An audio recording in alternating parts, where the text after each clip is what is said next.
En 2025, on a tous déjà vu des œuvres qui nous ont transportés, des œuvres qui vous ont marqué et qui vont vous suivre jusqu'à la fin de votre vie. Des œuvres qui influenceront certainement vos choix et vos façons d'être qui vous êtes. Et ces œuvres, on peut les qualifier d'œuvres d'art. Et pas seulement que pour les animés, hein. On parle de manière globale. Que ce soit des films, des séries ou des animés, quand vous les commencez, vous sentez quelque chose de spécial. Une sensation que, ouais, cette œuvre elle est pas normale. Et c'est clairement le cas de Rainbow. Rainbow, ça va parler de plusieurs sujets. Dans un premier temps, l'entraide, l'amitié ou même la douleur partagée. C'est des thèmes qu'on a déjà évoqués sur cette chaîne de toute façon et je vous en remercie d'ailleurs pour les retours sur cette vidéo. Si c'est pas encore fait, je vous invite à aller la voir après celle-ci, vous serez pas déçus. Et j'en profite pour vous dire qu'on vient de dépasser la barre des 500 abonnés au moment où je fais cette vidéo. Si vous voulez contribuer à la montée de cette chaîne, vous pouvez vous abonner à la fin de celle-ci, c'est gratuit et je vous en remercie. Pour en venir à ce que je disais, c'est bon, on les a déjà abordés mais dans le cadre du sport. Même si ANS, c'est une histoire super triste, on pourrait se demander ce que ça donnerait dans un animé où les personnages vivent un enfer tant bien physiquement que mentalement. Bref, je vous invite à plonger dans un des meilleurs animés sortis ces 20 dernières années, Rainbow.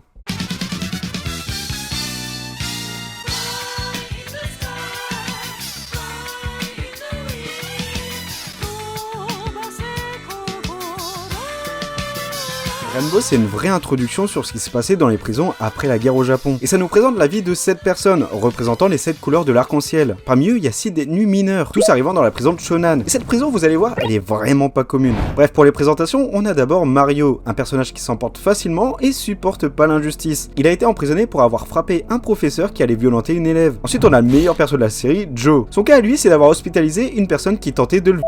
Ah, je vous ai dit, hein, cet animé, il est loin d'être coloré, il va traiter de vrais sujets graves de société en fait. Bref, pour finir la présentation, vient ensuite le colosse un peu idiot du groupe, Kiabetsu. Lui, il a été emprisonné pour alcoolémie et bagarre. Et pour finir la présentation, on a la grosse tête du groupe, Baremoto. Lui aussi, il a été emprisonné pour vol. Et en vérité, je vous présente pas les 6 persos pour rien. Rainbow, ça va nous montrer l'évolution de ces personnages, et les raisons de ces crimes à travers ces 26 épisodes. Et les raisons de ce développement, c'est dû à un seul et même personnage. Le personnage s'appelle Sakuragi et il va compléter l'arc-en-ciel représentant le groupe de prisonniers. En fait, c'est un peu celui qui va permettre de garder espoir et qui va apprendre surtout une chose cruciale dans cette prison, l'entraide et la fraternité. Le fait de se serrer les coudes, de faire qu'un et de considérer ses compagnons de cellule comme de véritables frères en fait. C'est des points indispensables, surtout quand tu sais quel type d'antagoniste et d'épreuves t'attendent dans cette prison. Et je suis encore obligé de faire le parallèle avec ANS. Dans Hero no Sora, je vous disais qu'un des trucs les plus emblématiques dans les animés, c'est le fait que le héros possède son propre objet fétiche, un symbole qui va le suivre tout au long de son aventure, et c'est entièrement vrai. Une chose encore plus importante par contre, c'est quelqu'un qui va te guider, un mentor. C'est hyper commun dans les animés que le héros possède un mentor, quelqu'un qui va lui montrer la voie à suivre pour devenir la meilleure version de soi-même. Mais pour des jeunes mineurs qui font leur entrée dans la prison la plus dangereuse du Japon, un mentor ça a encore plus d'impact. Face au danger, beaucoup de gens vont penser qu'à leur pomme, mais certaines personnes vont continuer à penser aux autres avant soi-même. Et Sakuragi, c'est quelqu'un qui va les guider alors qu'il vit lui-même les plus grosses douleurs. Et ça, c'est giga fort. Bref, une chose est sûre, nos 7 personnages ont décidé de mener à bien leurs 2 années de prison avant d'être enfin libres. Mais George Abe, le mangaka de Rainbow, il aime bien jouer avec le spectateur. Faut jamais vous habituer au bonheur des personnages dans Rainbow. Dans l'épisode 2, un mois s'est déroulé. Les personnages s'entraident beaucoup et deviennent vraiment des amis. Même nous, en tant que spectateurs, l'épisode commence en couleur et c'est vraiment plaisant à regarder. Mais tout bascule quand on apprend le passé horrible de Joe. Joe, il a une petite sœur. Ils ont été abandonnés tout jeunes par leurs parents devant un orphelinat. Et c'est ici que l'enfer commence pour lui. Tu te rends vite compte que les pires atrocités, c'est pas forcément la famine ou les coups de fouet, mais c'est les gens en tant que tels. En fait, Joe, il devait faire de force à la directrice de l'orphelinat. Et sa sœur a dû subir le même traitement dès lors que Joe a été viré de l'orphelinat à l'âge légal. En plus de ça, plus tôt dans l'épisode, t'as cette directrice qui vient justement lui rendre visite pour lui annoncer que sa sœur va être adoptée. Mais quand tu vois l'atrocité du personnage, tu doutes que ses contacts sont tout aussi barjots. Alors quand il a eu la possibilité de s'évader de prison pour retrouver sa sœur, évidemment qu'il allait tenter. Et Joe, il a réussi. Grâce à l'aide du groupe, il a pu s'évader. Mais quand tu vois que c'est que le 2e épisode et que l'animé, il a une atmosphère giga lourde, tu doutes que le pire, il est pas encore arrivé. Joe, il arrive finalement à l'orphelinat, sauf que la directrice, c'est une personne hyper intelligente. En fait, suite à sa visite à la prison, elle se doutait que Joe, il allait tout faire pour s'évader. Tout ça pour retrouver sa sœur. En fait, c'est simple, elle a voulu jouer avec les sentiments de Joe et ça, c'est hyper cruel. Du coup, comme elle avait prévu sa venue, des gardiens étaient déjà présents justement pour l'embarquer. Et le fait d'être stoppé si proche de ton objectif, ça détruit psychologiquement. Et le plus cruel dans tout ça, c'est que sa sœur, elle était présente et elle voulait simplement qu'il dégage. Bref, pour Joe, c'est un retour au point de départ en ayant perdu goût à la vie. Mais je vous présente pas le passé de Joe en particulier pour rien. À travers son enfance, tu vois clairement un pays affaibli par la guerre, où les principes et les respects d'autrui représentent aucune valeur, surtout chez les plus démunis. Pour la petite anecdote, George Abbey a d'ailleurs vécu en orphelinat comme Joe. Alors je dis pas qu'il a vécu les mêmes atrocités, mais que par là, il a réellement vécu la transition d'après-guerre. Et tout ça, ça rend les choses dans l'animé beaucoup plus réalistes, mais en même temps beaucoup plus flippantes. Mais à travers Rainbow, tu comprends aussi le vrai sens du calme après la tempête. Comme je vous ai dit plus tôt, la prison ça a appris l'entraide et la fraternité. Et grâce à ça, les 6 autres vont rapidement remonter le moral et redonner l'envie à Joe de poursuivre son objectif, peu importe le temps que ça lui prendra.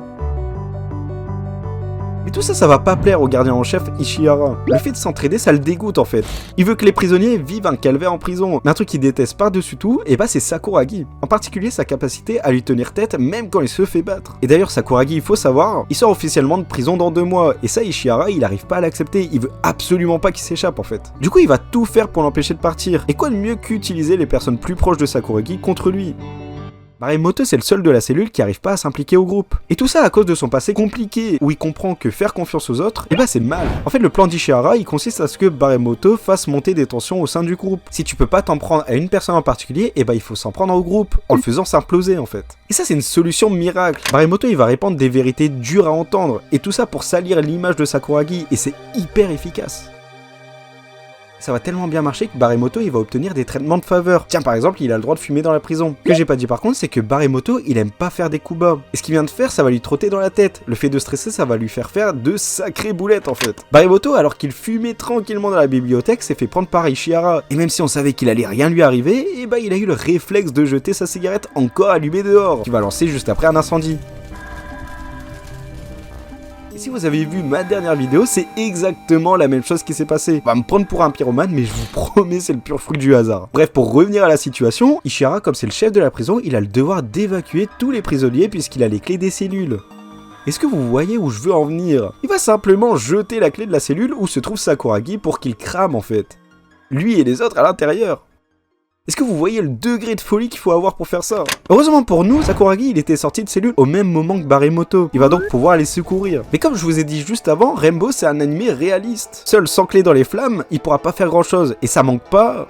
Les braises ont affaibli le bâtiment au point qu'il tombe en ruine. Et alors qu'on pourrait penser que c'est la fin, Baremoto il arrive à retrouver la clé pour sauver tout le monde. Tout ça pour réparer ses erreurs. Et c'est une image super belle parce que Baremoto c'est le personnage qui s'est jamais confié et qui ne fait confiance qu'en lui-même. Et ce depuis qu'il est tout petit en fait. En fait ce groupe de 7 personnes il a ouvert une flamme en Baremoto. La flamme de l'amitié. Baremoto, il pouvait pas accepter que les seuls amis qu'il a eus, ils pouvaient mourir de sa faute. Et avec beaucoup de volonté, ils ont pu survivre. Pas sans mal, mais cette tragédie a sans doute renforcé leur complicité. Et tout ça, encore une fois, ça vient d'un seul et même personnage. Sakuragi. Et Sakuragi, lui, il voulait à tout prix les sauver, car c'est la seule famille qui lui reste. Et ce geste, les autres, ils veulent lui rendre en retour. Et ça, c'est super beau. Et 1 mois. Il reste maintenant 1 mois pour que Sakuragi soit libre. Il a partagé sa cellule avec ses meilleurs amis et pas question de partir sans laisser un petit quelque chose. Et quoi de mieux que de faire quelque chose de symbolique? C'est une méthode tellement efficace et chacun d'entre eux va pouvoir marquer leur rêve sur un arbre pour que Sakuragi et le groupe de 6 se retrouvent ici 2 ans après. Et puis ce qui reste 1 mois, Sakuragi va devoir passer le reste du temps en cellule provisoire pour être formé à sa libération. Et autant vous dire que c'est l'occasion parfaite pour Ishihara de montrer l'enfer à Sakuragi. Famine, baston, violence envers ses amis, jusqu'à même l'intention de le tuer. Il ira même jusqu'à tuer un autre gardien de prison qui allait le stopper dans sa torture. Et on pourrait se demander d'où provient son obsession envers lui. En fait, on sait que Sakuragi intimide Ishihara. Et comme il a le pouvoir de le faire taire, il déteste ça. Mais en vérité c'est encore plus profond. Par le passé, Sakuragi il était camarade de cellule avec un autre détenu de son âge, Ashino. Il s'est fait enfermer car il a volé de l'argent pour les soins médicaux de sa mère et il est prêt à tout pour la revoir. Mais si je vous disais aussi que Ishihara c'était loin d'être la pire crapule de Rainbow. Lui, c'est Sasaki, c'est le médecin de prison et c'est littéralement un énorme détraqué sexuel. Puisqu'en échange d'argent qu'il donne à Ishihara, il lui amène les prisonniers de son choix pour leur faire les plus grosses atrocités sexuelles. Je tiens juste à préciser que l'anime fait vraiment peur, les antagonistes sont réellement machiavéliques. Pas seulement par leur chara-design, mais parce qu'ils sont horribles dans leur manière de faire. En fait, t'as constamment peur pour les prisonniers dès lors qu'ils sont à Shonan. Et on pourrait se demander pourquoi les détenus se rebellent pas en fait. Et bah c'est parce qu'on leur a promis d'être libérés plus tôt s'ils se laissaient faire. Et ça c'est horrible. Ashino il a justement été une de ces victimes. Je veux dire, Sasaki lui avait promis de le libérer plus tôt pour retrouver sa mère s'il jouait avec lui. Évidemment, c'est du flan, et en apprenant ça, Ashino s'est tout simplement donné la mort. En apprenant ça, Sakuragi, il a pris une décision, se venger en montrant au monde les cruautés faites dans la prison de Shonan, car oui, si ça s'apprenait, la prison fermerait et Ishihara et Sasaki iraient aussi en prison. Du coup, ils font tout pour étoffer ce qu'ils font, quitte à tuer, d'où cette obsession folle pour Ishihara. Et si notre groupe de 6 ne font rien, Sakuragi va clairement mourir avant d'être libéré. Il faut donc mettre au point un plan d'évasion, et le plan consiste à ce que Joe s'introduise dans le bureau de Sasaki pour lui voler les clés. Comme on sait que Sasaki a un faible pour les personnages comme Joe, il va le mener en bateau avant de l'enchaîner et voler la clé de cellule. Après avoir récupéré Sakuragi, il manque plus qu'à couper l'alimentation et ouvrir les portes. Malheureusement, c'est un plan tellement risqué que les sacrifices sont indispensables. Et grâce à l'entraide et à la cohésion de groupe, Sakuragi a pu sortir vivant de la prison. Et même si Ishihara c'est une menace, il peut rien faire face à la protection de ses amis. Et ça peut paraître bateau ce que je dis, mais vraiment faut se rendre compte du truc en regardant les épisodes. Chacun d'entre eux a mis sa vie en jeu justement pour sauver celle de Sakuragi. Et ça c'est beau. Et ceux qui sont restés en prison, on peut se dire qu'ils vont mourir pour avoir désobéi, surtout quand on sait qu'ils se trouvent à la tête de Shonan. En vérité, le fait que Sakuragi soit libre représente une tonne de preuves sur les atrocités qui se passent dans la prison. Du côté de Mario et de Tsupon, ils vont devoir s'adapter à la vie pour gagner de l'argent et soigner Sakuragi. Et grâce aux fruits de leurs efforts, Mario va gagner sa croûte grâce à la boxe qui lui a enseigné Sakuragi. Et ce bonheur dans Rainbow, c'est quelque chose qu'on peut pas s'habituer. Généralement, quand il y a de bons moments, il précède de très gros accidents. On sait aussi qu'Ishihara, il a beau se prendre des mandales à plusieurs reprises, tout ce qu'il veut, c'est faire la peau de Sakuragi, quitte à faire les pires crimes pour y arriver. Et aussi, que ce soit dans les animés, mais surtout dans Rainbow, on sait très bien ce que ça signifie les jours de pluie. Et il a réussi son plan, je veux dire, c'est pas banal pour un antagoniste de réussir son objectif, et pourtant, Ishihara il va réussir à tuer le rayon de soleil à notre arc-en-ciel. Dites-vous, pendant l'ellipse, il l'a poursuivi pendant plusieurs semaines, il a même modifié son corps en prenant des drogues juste pour tenir tête à Sakuragi, ce type est réellement fou. Et pourtant, il va gagner. Le pire dans tout ça, je vous ai pas dit comment il meurt. Non, parce que sur les images, t'as juste l'impression qu'il s'est pris des coups de feu, et c'est bien pire que ça. Après que Sakuragi mette une énième raclée à Ishihara, il lui supplie de le laisser en vie, et pire encore, il souhaite se repentir. En tout cas, c'est l'impression qu'il donne juste pour que Sakuragi baisse sa garde pour lui donner le coup fatal. Dites-vous, on est à un tel niveau de fils de... Vraiment, je haïs Ishihara du plus profond de mon être. Et ça me détruit le cœur parce qu'en plus de ça, Sakuragi il a même pas pu assister au combat de Mario. Je vous ai dit, faut même pas s'habituer au bonheur dans Rainbow. Du moins tant que ces deux-là sont encore en vie. Alors au moment de sa mort, quand il y a eu la rétrospection sur ce que deviennent les 6 autres couleurs de l'arc-en-ciel grâce à Sakuragi, faut voir comment c'est touchant. S'ensuit un timeskip jusqu'aux retrouvailles sous l'arbre et évidemment, la question sur la vengeance prend un sens énorme dans cette situation. Mais la sagesse de Sakuragi leur a fait comprendre quelque chose d'important. Tu peux très bien faire vivre les pires choses à la personne en face de toi sans avoir besoin de la tuer. Ishihara, maintenant qu'il a réussi son objectif, il avait perdu goût à la vie. Et tout ce qu'il souhaitait là maintenant, c'était de se faire tuer par les mains de Sakuragi et de ses amis. Mais ce serait lui rendre service, et ça, Mario l'a très bien compris. En fait, la meilleure chose à faire, c'est de le laisser pourrir, rongé par la solitude. Sasaki, lui, s'est présenté pour l'élection de maire. Le reste de la bande va faire en sorte de tout foutre en l'air en mettant en évidence tous les crimes qu'il a commis à la prison de Shonan. De ce fait, lui, ses objectifs s'envolent et il va finir sa vie dans l'endroit qu'il redoutait le plus, la prison, à la place de ses victimes. Et ça, c'est une belle vengeance. Et maintenant que justice a été rendue, Sakuragi peut enfin vivre en paix dans l'au-delà. Et chacun des 6 peut enfin prendre son propre envol, librement. Et même si s'adapter à la nouvelle vie, c'est super dur, surtout après avoir passé autant de temps en enfer, chacun d'entre eux va tout faire pour s'intégrer, mener une nouvelle vie pour rendre fière la personne qui les a guidés. Et tout ça, on le retrouve dans la deuxième partie. Elle est certes moins intéressante au premier abord, mais elle montre un véritable message d'amour et de fidélité envers la personne qui leur a donné le goût de vivre, Sakuragi.